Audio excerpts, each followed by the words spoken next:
தமிழர்கள் யாருக்குனாலும் சலாம் போடுற ஆளுங்களா இருக்கிறத பார்த்துட்டு இவனுக்கிட்ட விட்டாக்க தெலுங்கு வந்து டாமினேட் பண்ணி ஒழிச்சு விடுவோம். ஆனால் இப்போதைக்கு நம்ம ஜனங்களை தயார் பண்ணுங்கிறதுக்காக இப்போ அந்த ஒரு திராவிட நாட்டை நீ உருவாக்கி இருக்க நான் கெடுத்துக்கிட்டே இருந்தார். அந்த நேரத்தில் அப்போ பிரிட்டிஷ்காரர்கிட்ட அவர் என்ன சொன்னார்னா, நீ ஓரளவுக்கு நியாயமானவனா நீ இருந்த யாரா வெள்ளக்காரன் மூர்சனா கருதுங்க. எத்தனை ஐயர் பசங்க வெள்ளக்காரங்கிட்ட வேலை பார்த்துக்கிட்டு இருக்கீங்க. இருக்கிற முக்கிய பதவிகள் பூராத்திரை வெள்ளக்காரனுக்கு மூச்சு நீக்கி தான் வாங்கினேன். வெள்ளக்காரன் வெளியில் போயிட்டு சுதந்திர இந்தியா வந்தது, காங்கிரஸ் ஆட்சிக்கு வந்தது, யாரா பெரிய பதவி இல்லைன்னாக்கா அவங்க தான். அதே ஐயருக்கு தான். வெள்ளக்காரங்கிட்டே அவங்க தான் அதிகாரம், இவங்ககிட்டே அதுதான் அதிகாரம். பெரிய சொல்றது நடந்து போச்சு. 3% வர்றானாக்கா நம்ம ஓரமாக போயிடணும், செருப்பை கட்டிடணும், தூண்டை எடுத்து கக்கத்தில் வச்சுக்கிட்டு கும்பு அப்போ வளைஞ்சா அப்படி நிற்கணும். அது பிரிட்டிஷ்காரர்கள் வந்து சுதந்திரம் கொடுக்கறது முடிவெடுத்துட்டாங்க. முடிவெடுத்த போது பெரியார், ஜின்னா, அம்பேத்கர் இவங்க எல்லாத்துக்கிட்டையுமே கேட்டாங்க. ஏன்னா பெரியார் திராவிட நாடு கேட்டுக்கிட்டு இருந்தார். லார்ட் மவுண்ட் பேட்டன் அவரை கூப்பிட்டார், பேசலாம் வாங்கன்னு. அந்த நேரத்தில் இருந்த சில பிரச்சனைகள்னால இந்தியாங்கிற ஒரு நாடு பாகிஸ்தான் கொடுக்கறதுங்கிற முடிவுக்கு அவங்க போயிட்டாங்க. உனக்கு திராவிட நாடு வேணும்னா சொல்லி இந்தியாவை 3ஆ பிரிச்சிடலாம், பாகிஸ்தான், இந்தியா, திராவிட நாடு 3ஆ பிரிச்சிடலாம். நாங்கள் அப்போ பெரியாருக்கு இருந்த பிரச்சனை என்னன்னா, தெலுங்குடைய ஆதிக்கம் திராவிட நாட்டில் அதிகமாக இருக்கு. தமிழர்கள் யாருக்குனாலும் சலாம் போடுற ஆளுங்களா இருக்கிறத பார்த்துட்டு இவனுங்கிட்ட விட்டாக்க தெலுங்கு வந்து டாமினேட் பண்ணி ஒழிச்சு விடுவான். அதனால் இப்போதைக்கு நம்ம ஜனங்களை தயார் பண்ணுங்கிறதுக்காக இப்போ அந்த இது வேண்டாட்டார். அந்த கூட்டத்துக்கே போக விட்டார். அதுல தான் அம்பேத்கருக்கு பெரியார் மேல கடுமையான கோபம் வந்தது. ஒரு திராவிட நாட்டை நீ உருவாக்கி இருக்க நான் கெடுத்துப்பட்டியார். அந்த நேரத்தில் அப்போ பிரிட்டிஷ்காரர்கிட்ட அவர் என்ன சொன்னார்னா, நீ ஓரளவுக்கு நியாயமானவனா நீ இருந்த ஆட்சி நடத்தியிருக்கிற, இவனுங்கிட்ட அந்த வடக்கத்தியானுங்கிட்ட எங்களை விட்டுட்டு போவதை இவனுக்கு வந்து பயங்கரமான ஆட்கள்.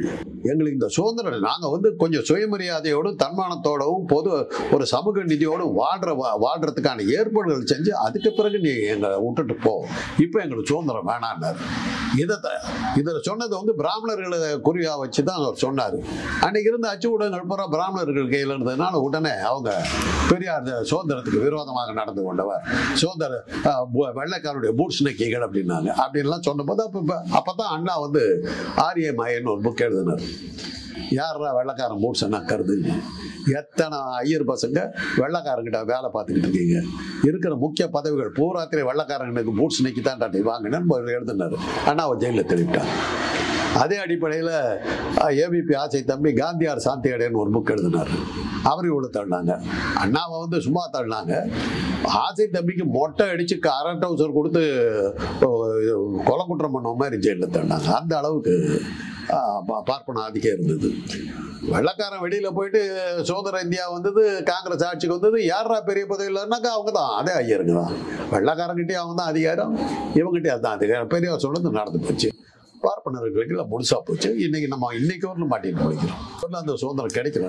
எவ்வளோ போராட்டங்கள்ங்க, தோல் சேலை போராட்டம், இதெல்லாம் வந்து வைகுண்டசாமி அவர்கள்லாம் நடத்தின தோல் சேலை போராட்டம். பெண்கள் வந்து பிற்படுத்தப்பட்ட பெண்கள் வந்து ஒரு குறிப்பிட்ட இனத்த பெண்கள் அவங்க இன்னைக்கு அவங்கெல்லாம் ஐயர்கிட்ட அப்படியே குலதெய்வம் தான் குலவிக்கிட்டு இருக்கிறாங்க. அவங்களை எப்படியெல்லாம் நடத்தினாங்கிறத மறந்துட்டாங்க.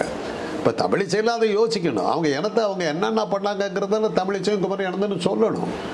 தோல் சீலை போராட்டங்க பெண்கள் வந்து மார்பை மூடக்கூடாது, திறந்து போட்டுட்டு போகணும். அந்த வைகுண்டசாமி வந்து அந்த போராட்டத்தை நடத்தினது பிறகு தானே அந்த நாடார் இனத்து பெண்கள் வந்து முந்தாணி போடவே ஆரம்பித்தாங்க. அது ஒன்றும் அனுமதிக்கலையே இந்துத்துவா.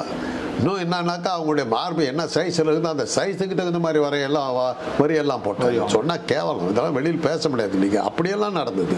அவன் அந்த ஜாதிக்காரன் வர்றான்னாக்கா, அந்த 3% வர்றானாக்கா நம்ம ஓரமாக போயிடணும், செருப்பை கட்டிடணும், துண்டை எடுத்து கக்கத்தில் வச்சுக்கிட்டு கும்பு வளைஞ்சா அப்படி நிற்கணும். அது தெரியுமில்ல, வளைஞ்சா அப்படி நிற்கணும்.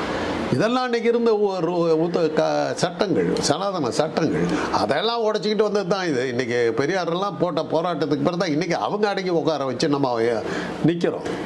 மறந்தாச்சு. இன்னைக்கு மறந்தாச்சு. அண்ணாமலை போன்றவர்களும் அதை மறந்துட்டாங்க.